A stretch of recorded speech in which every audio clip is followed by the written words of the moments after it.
네 번째 시간 시작하도록 하겠습니다. 성폭력 피해자 통합 지원 매뉴얼 네 번째 시간입니다. 오늘은 성폭력 상담 통합 지원 중에 상담 지원 중심으로 살펴보도록 하겠는데요. 자, 성폭력 통합 지원은 그러면 어떤 것들이 있느냐? 크게 5가지가 있습니다. 상담 지원, 법적 지원, 의료 지원, 주거 지원, 피해자 보호와 2차 피해 지원이 있습니다.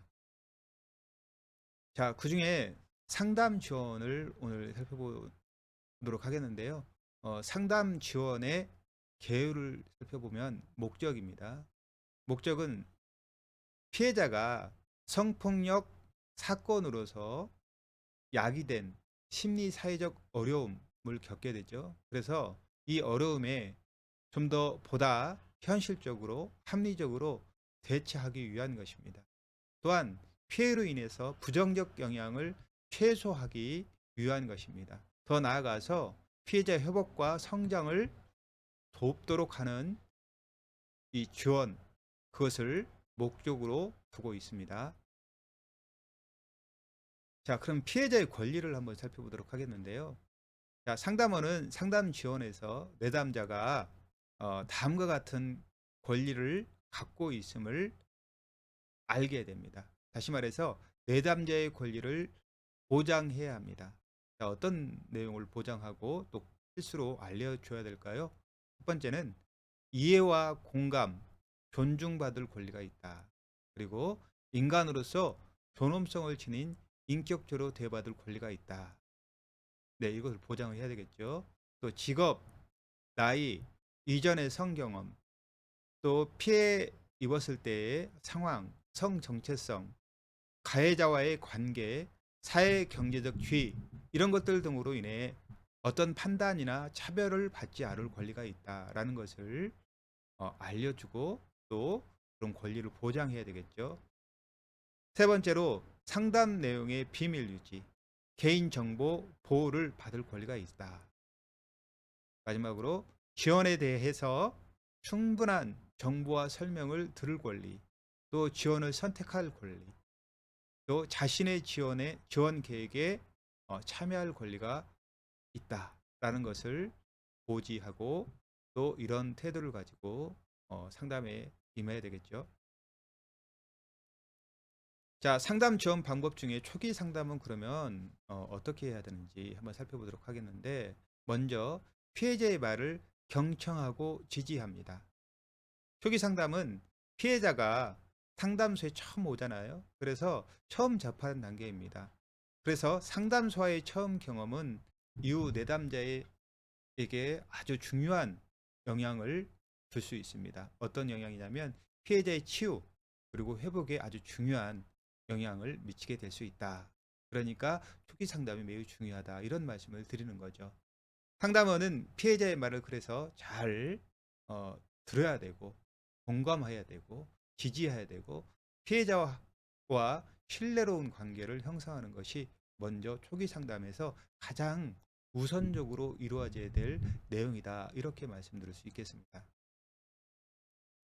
자, 초기 상담에서 적절한 말과 태도가 있습니다. 어떤 적절한 말과 태도가 있는지 한번 살펴보도록 하겠습니다. 도움이 되는 말들, 이런 말들이 매우 도움이 됩니다. 피해자에게. 당신의 잘못이 아니다. 당신의 잘못이 아니다. 당신은 최선을 다했다. 당신은 최선을 다했다. 자, 이런 일이 당신에게 일어나서 마음이 아프다. 그렇지만 숨지 않고 이렇게 연락하는 것은 용기 있고 잘한 일이다. 네, 이것들 잘 알려주겠죠. 다시 한번 읽어드릴게요. 이런 일이 당신에게 일어나서 마음이 아프다. 그렇지만 숨지 않고 이렇게 연락한 것은 용기 있고 잘한 일이다. 다음으로 우리는 당신과 함께 방법을 찾아 나갈 것이다. 다시 우리는 당신과 함께 방법을 찾아 나갈 것이다. 이런 내용들을 내담자가 들었을 때는 굉장히 도움이 될 것입니다. 당신의 잘못이 아니다. 당신은 최선을 다했다. 이런 일이 당신에게 일어나서 마음이 아프다. 그렇지만 숨지 않고 이렇게 연락한 것은 용기 있고 참 잘한 일이다. 우리 기관은 당신과 함께 어떤 방법이든지 최선의 방법을 찾아 나갈 것이다. 라고 말씀해 주는 것은 매우 도움이 될 것입니다. 반면에 도움이 안 되는 말들도 있습니다. 어떤 것들이 있는지 이런 말들은 주위에서 피해자에게 이런 말들을 좀 삼가해 주셨으면 좋겠다 싶습니다. 자, 첫 번째는 사전 설명 없이 피해 상황에 대해서 묻는 것. 어떤 폭력 피해 내담자들도 마찬가지입니다. 충분히 아까 지원 내용이라든가 이 과정이 어떻게 진행이 되고 어떤 권리가 있고 어떤 비밀이 보장이 되고 어떤 내용들이 있는지 다 알려줘야 되고, 그러고 난 다음에 사전 설명이 이렇게 이루어지고 난 다음에 피해 상황을 물어봐야 되는데, 아무 전제도 없이 피해 상황에서 묻는 것은 어, 피해자가 굉장히 당혹스러울 수 있고 어, 곤란스러울 수 있다. 또 굉장히 불쾌할 수 있다. 이런 말씀을 드리는 거죠. 또 일반화해서 말하는 거. 뭐 전부 다 그렇죠. 뭐 남자가 그렇죠. 뭐 여자의 삶이 이렇죠. 뭐 이런 것들 어, 누구나 당할 수 있어요. 뭐 이런 것들, 이런 말들 도움이 안 된다. 예. 그다음에 성급한 조언. 이때는 이렇게 해야 됩니다. 절대는 이렇게 됩니다. 성급한 조언해서도 안 됩니다. 예, 처음에는 잘 들어주고 적절한 도움이 필요했을 때는 이러이러한 내용으로 동등한 입장에서 설명해 주는 것이 매우 좋습니다. 그리고 본인이 선택할 수 있도록 지나친 감정 표현, 지금 큰 폭력 피해를 당했다고 또 여러 가지 지금 심리적인 트라우마 상태도 있을 수도 있거든요. 그래서 이런 상황에서 상담자가 들을 때는 굉장히 화날 수 있죠. 그런데 상담자가 더 지나친 감정 표현을 한다든가 이런 것들은 도움이 되지 않습니다. 지금 누구의 감정을 그런 내용으로 호소해야 될 수 있을까요? 예, 내담자, 피해자가 그런 내용을 충분히 호소할 수 있도록 해야 되는데, 상담자가 그런다 그러면 내담자가 오히려 자기 감정을 숨겨버릴 수가 있기 때문에 지나친 감정 표현은, 상담자의 지나친 감정 표현은 적절하지 않다고 보여집니다. 자, 불안이 많은 사람에게 다 잘 될 거야 라는 식의 위로, 이게 역시 도움이 되지 않습니다. 지금 불안과 두려움과 걱정, 염려가 있는데 아무것도 너무 막연하잖아요. 다 잘 될 거야 라는 식의 위로는 빨리 이 상담을 끝내고 아무 문제도 아니다, 이런 뉘앙스를 피해자에게 전달해 줄 수 있습니다.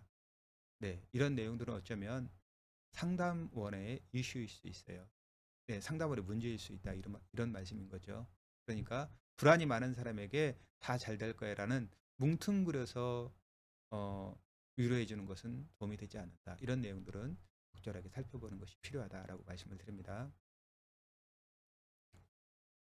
자, 다음으로 피해자의 언어로 피해 상황을 파악하는 것이 중요합니다.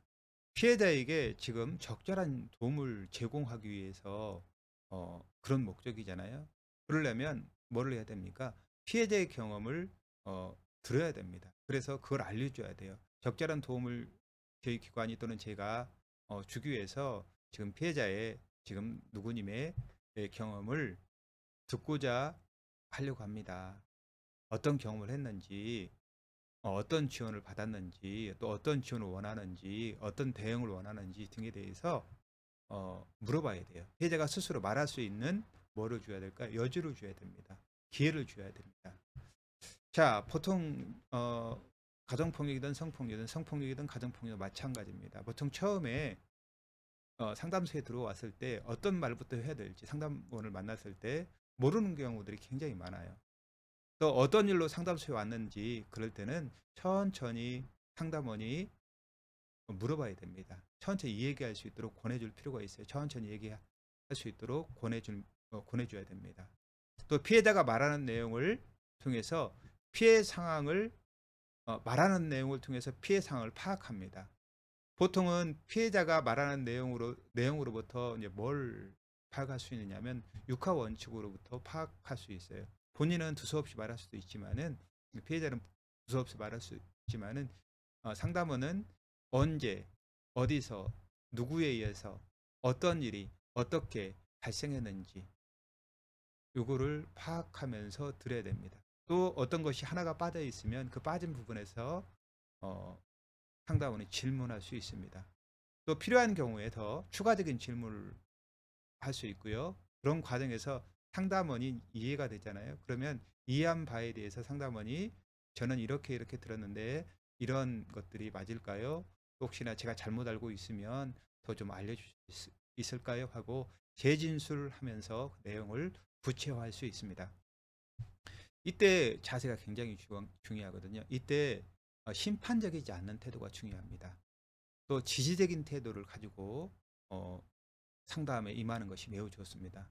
이런 것들을 지지적인 비심판적이고 지지적인 태도를 가지고 가해자 행위 중심으로 진술할 수 있도록 상담원이 이끌어가는 것은 매우 중요합니다. 예를 들어 보면 그 사람이 어땠다, 그 사람이 어떻게 말하지 못하게 만들었나요? 하고 물어보는 것도 굉장히 좋고요. 그 사람, 그 사람. 네. 자, 더불어 상담소에 오기까지의 과정도 물어보는 것도 중요해요. 또 피해자와 가족, 그리고 주변인의 반응, 그리고 피해 경험에 대해서 피해자가 어떻게 인식하고 있는 것도 물어보는 것도 중요합니다. 또 이것을 파악해 보는 것도 중요하겠죠. 또 상담소를 통해서 도움받기 원하는 것 등을 상담원은 이때 이 과정을 통해서 파악해 볼 필요가 있습니다. 또 이 내용뿐만 아니라 내담자는 언어적으로 또 표정으로도 몸집으로도 또 비언어적으로도 뭐 여러 가지 내용들을 보여줄 수 있습니다. 상담원은 그것을 읽고 관찰해서 종합적으로 내담자의 상황을 파악하는 것이 중요하겠다라고 말씀을 드리겠습니다. 자, 다음으로 사실관계 파악 및 구조화입니다. 자, 사실관계 파악은 저도 말씀드렸지만 누가 언제 어디서 무엇을 내담자가 취한 조치 뭐 이것을 중심으로 말씀을 드렸는데 누가는 피해자의 나이 그리고 거주지 장애 국적 피해자와 가해자와의 관계 또 관계가 지속됐던 기간 이거가 어떻게 됐는지 좀 파악해 볼 필요가 있고요. 사실관계 중에 또 언제 일어나는지 최근 피해 일시가 언젠지 피해 지속 기간이 얼마 동안 지속됐는지 또 과거 있을 경우에 과거일 때 피해 오래된 과거일 수도 있어요. 그때 피해 당했을 때 나이, 연령, 날짜와 시간을 정확하게 기억하고 있는지 많이 못한다면 대략적인 경우를 뭐 예를 들어서 미성년자였을 때는 뭐 고등학교 뭐 3학년 때 있다, 뭐 봄이었다, 여름이었다, 가을이었다 뭐 이런 거 이렇게 대략적인 범위를 파악하는 것도 중요하다. 어디서 뭐 피해 장소가 어디였는지 혹은 목격자나 주변인들이 있었는지 이거를 어, 물어보고 사실관계를 파악해 볼 필요가 있겠다. 또 무엇을 어떻게 했는지 가해자가 어떤 말이나 행동을 했는지 폭행이 있었는지 협박이 있었는지 회유가 있었는지 이런 것들을 최대한 구체적으로 파악해 보는 것이 필요하다. 자, 제일 밑에 내담자가 취한 조치 그때 병원 진료를 받았는지 여부 또 그 이후에 받았는지 또 경찰에 신고했는지 여부 또 타 기관에 뭐 상담을 받았는지 이런 내용을 어디에 또 호소한 적이 있는지 이런 것들을 파악해 볼 필요가 있겠다. 다음으로 이제 사법 처리 과정 중이라 그러면 어떻게 사실관계를 파악하는지 한번 살펴보도록 하겠습니다. 크게 경찰 단계, 검찰 단계, 재판 단계가 있는데요. 경찰 단계는 언제 원일 어떤 경찰서에서 진행했는지 피해자 가해자 진술 여부 어떤 것이었는지 어떤 증거 자료를 제출했는지 이런 것도 좀 경찰 단계에서 물어보고요. 그 다음에 검찰 단계를 살펴보면 검찰로 송치되었을 때 경찰 수사 의견이 어땠는지 기소인지 불기소였는지 그리고 담당 검찰이 그때 배정이 됐는지 안 됐는지 또 누가 됐는지 또 검찰이 기소했는지 불기소했는지 여부 그 다음에 국선 변호인 등 변호사 선임 여부가 있었는지 없었는지 이런 거 살펴보고요. 다음에 세 번째 재판 단계에서는 재판이 이 사건에 대해서 몇 번 정도 진행이 됐는지 진행 현황이 어떻게 됐는지 파악해 볼 필요가 있고요. 또 이 과정 중에 내담자의 자원 어떤 자원이 있는지 좀 확인해 볼 필요가 있습니다. 가족 및 주변 지지 자원이 어떻게 되는지 누구와 이 상황을 의논했는지 도와줄 수 있는 사람이 있는지 없는지 또 있는지, 있다면 누구인지 좀 살펴볼 필요가 있고요. 또 이 과정에서 내담자의 욕구를 좀 파악해 볼 필요가 있겠습니다. 현재 마음 상태가 어떻는지, 그리고 지금 피해 입은 상황 가운데 뭐 사법 처리 중이든지 아니면 그 이전 과정이라 그러면 원하는 것은 어떤 것인지, 의료 지원인지 법률 지원인지 가해자 처벌인지 보호시설 입소인지 심리 상담인지 모두 다 할 수도 있고, 모두 다라면 어떤 것을 순차적으로 가장 먼저 하고 싶고 그 다음 것은 어떤 것인지, 뭐 이런 것들 살펴보고 확인해 보는 것은, 요구 파악을 해보는 것은 매우 중요하겠다, 이런 말씀 드리겠습니다. 다음으로 피해자와 함께 지원 목표를 설정해야 됩니다. 피해 사항을 아까 파악했죠. 파악한 후에 피해자와 함께 지원의 목표를 설정해 갑니다. 피해자에게 지원 내용과 지원 과정을 충분히 설명해야 됩니다. 그리고 피해자의 욕구를, 또 의견을 반영하여서 지원 내용과 진행 과정을 최종 설정을 해야 됩니다. 또 진행 과정에서 피해자가 스스로 어, 진행해 나갈 수 있도록 해야 되고요. 그래서 피해자가 스스로 진행해 나갈 수 있는 역할, 또 반면에 상담자도 조력하고 도와줘야 될 역할이 있습니다. 그래서 상담원은 피해자와 진행 상황을 함께 체크하도록 하면서 이 과정이 지원이죠. 네. 그래서 스스로 할 수 있는 부분과 또 상담원이 할 수 있는 부분들을 나누어서 역할을 감당할 수도 있다. 하지만 전체적으로 같이 체크해 나갈 수도 있다. 자, 이때 주의해야 될 필요가 있는 것이 있습니다. 상담원은 피해자가 호소하고 있는 것들을 모두 경청해야 되겠죠. 하지만은 피해자가 원하는 것이 모두 다 현실적으로 다 이루어질 수 있는 것은 또 아닐 수 있다. 또 그가 말한 내용들이, 피해자가 말한 내용들이 적절하지 않을 수도 있다. 이런 것들을 염두에 두면서 이 과정을 상담자는 진행해야 된다. 또 이러한 점을 염두에 두고 지원 내용을 계획하는 과정에서 피해자에게 충분히 설명할 수 있어야 됩니다. 그리고 피해자가 이런 내용들을 이해할 수 있도록 도와주는 것도 피해자를 돕는 좋은 방법이다라고 볼 수 있겠네요. 자, 기본 사항을 안내해 드립니다. 네 번째로 어떤 내용이냐면, 상담 내용은 절대적으로 비밀 보장이다. 그리고 개인정보 보호받을 권리가 있다. 이것을 포함해서 내담자의 권리에 대해서 안내를 하는 것이다 라고 말씀을 아까도 드렸지만, 이것은 기본 사항이다 말씀을 드렸습니다. 그 외에 상담소에서 상담 내용의 비밀 보장, 그리고 개인정보 보호를 위해서 어떤 조치를 하고 있는지도 안내될 필요가 있습니다.